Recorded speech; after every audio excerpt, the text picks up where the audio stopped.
Momento de recibir a nuestra psicóloga habitual ya de Bahía Directo, Virginia Ozonas. Un gusto tenerte, Virginia. Hola, ¿cómo estás? Buenos días. Y hoy para hablar de un tema que ya habíamos anunciado, tiene que ver con el abuso, con los distintos tipos de abuso, el abuso infantil. Primero hagamos una introducción, una definición, ¿no?, de lo que es esto. Bueno, como ya sabemos, hay distintos tipos de abuso. Está el abuso físico, que tiene que ver con personas que cometen hechos puntuales, no por accidentes. Por lo general siempre hablamos del círculo familiar. Después lo que es el maltrato físico vendría a ser. Después está el abandono, o sea, cuando no cubre las necesidades del niño. Y hoy el tema que venimos a hablar un poco es el tema del abuso sexual, que realmente es uno de los temas más difíciles de abordar en la clínica particularmente. Bien. El abuso sexual, las características es que es un acto por el cual una persona con su conducta sexual somete a otros o a otras a través de un contacto físico, verbal, táctil o visual. Al ofendido lo que le ocurre es que no sabe por inexperiencia, no puede por situaciones de poder o no se anima a rechazar porque está en una situación de sometimiento. Bien. ¿Qué diferencia hay entre el término abuso y violación, que recién justo antes de que arrancáramos lo comentábamos? Sí, siempre se malinterpretan estos dos conceptos que si bien tienen similitud, hay una diferencia importante. Uno se confunde con el término a veces. Claro, ¿no? La violación por lo general es un hecho que ocurre una sola vez y tiene que ver con una persona por lo general desconocida, ¿no? En cambio el abuso, por lo general, como bien dice la palabra, se repite en el tiempo, tiene una continuidad y por lo general es con alguien del medio familiar. De hecho, se dice que el abuso sexual ocurre en un 78% por familiares, un 75% por los padres, un 68% por los familiares cercanos. ¿Por qué se da esto? ¿Por qué esta relación tan cerca con lo que es la familia? La verdad, bueno, un autor, Perrone, dice que tiene que ver con características familiares, también tiene que ver con características propias del abusador.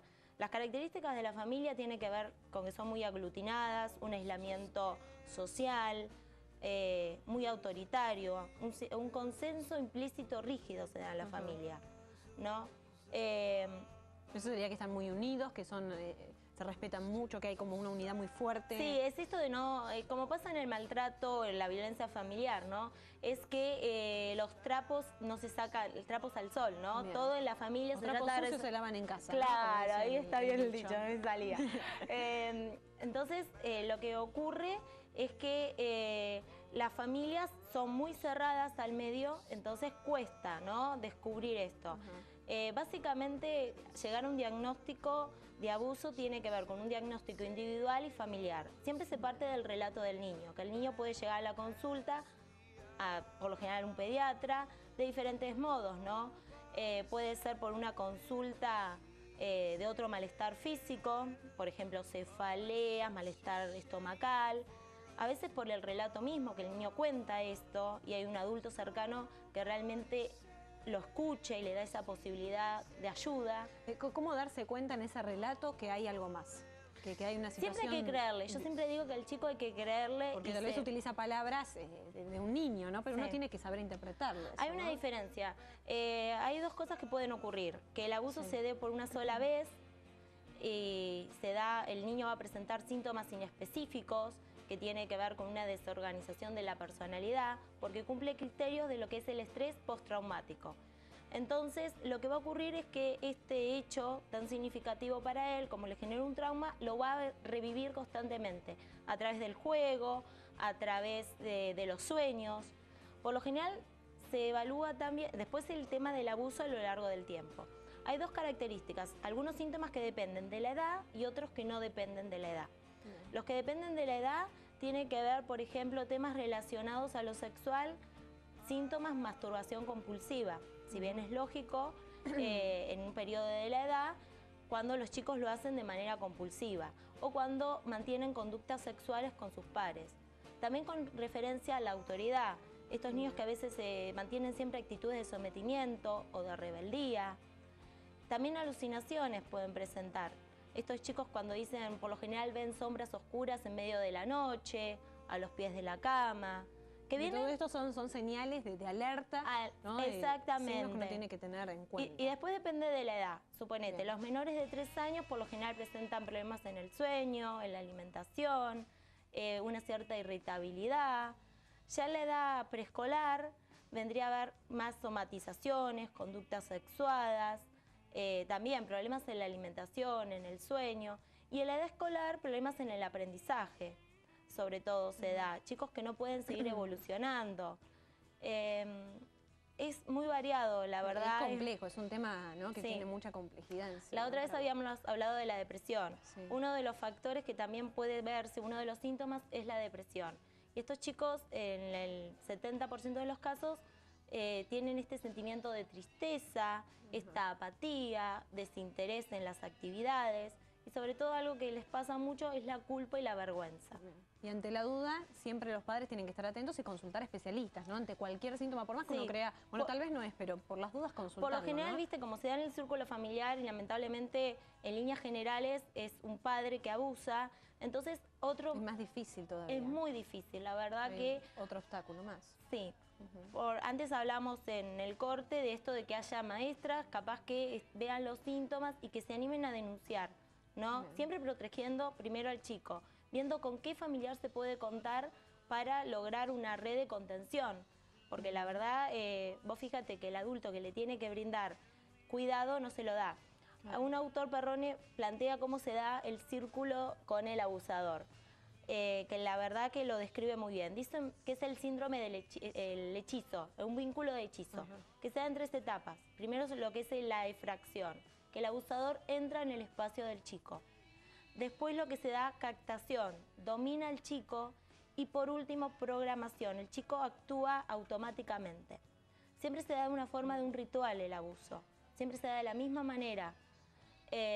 La verdad es impactante y Sí, y es difícil, Chuca. me imagino, de romper no con ese círculo, no con esa especie de círculo que no se puede en muchos casos romper o salir de ahí. por lo general pasa que las familias se dan 3 características, que es la justificación, la Claro, mayoría, la familia está involucrada ahí en estos casos, ¿no? siempre por lo general, y ya te digo, es uno de los padres. Puede ser el padre o la madre, por lo general siempre se da en el padre. Bien. Eh, ¿Y las reacciones se justifican? ¿Qué otras reacciones hay? en el caso de- Impunidad, ¿no? Ajá. Es esto, el hombre, yo digo, bueno, por lo general el abusador se mantiene con total disponibilidad para acceder al chico, ¿no? No hay otro adulto que pueda mediar la relación. Por lo general a veces la madre porque está en una conducta o está ausente o por una propia imposibilidad de la madre, capaz que porque de chica fue abusada. Es como ¿Influye eso también, los antecedentes en cuanto a la Sí. familia? Si han vivido una situación de ese tipo, ¿eso también Sí, dice que el predispone en algún abusador, punto? por lo general ocurre que sigue. Dicen que el abusador, varios autores afirman que habían sido abusados de chicos. También tiene que ver con que el hombre tiene, el abusador, una baja autoestima. Ajá. Claro, hay una cuestión psicológica también, no solo en los chicos, en las víctimas, sino también en el propio abusador, ¿no? Exactamente, siempre es algo importante, no plantear que es una familia, el término sería abuso sexual intrafamiliar o incesto, cuando Bien. es por alguno de los familiares cercanos, los padres, en su mayoría. No es familia incestuosa, el culpable del hecho es el abusador y los restos son responsables, el entorno es responsable de que este hecho se siga continuando o no en el Tienen tiempo. responsabilidad.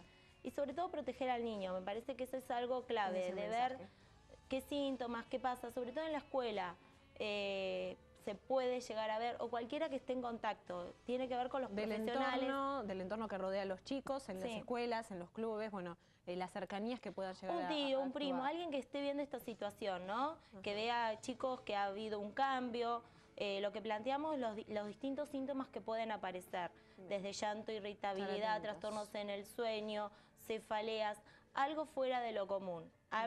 Sobre todo conductas sexuadas, ¿no? Chicos que tienen conductas de mucha madurez, que se visten, que no tiene de acuerdo que ver la ropa con su edad Con su edad. cronológica. Estar un poco atentos para el cuidado en general de todos los chicos. Virginia, ha sido un gusto tenerte nuevamente, siempre muy Gracias. clara, con buenos conceptos, con buena información importante para llevar a cabo en los distintos ámbitos, para toda la gente que está del otro lado mirando. Muchísimas gracias. No, por gracias venir, a ustedes. Virginia. De aquí nos vamos a ir a la pausa, en un ratito seguimos con más, no te vayas.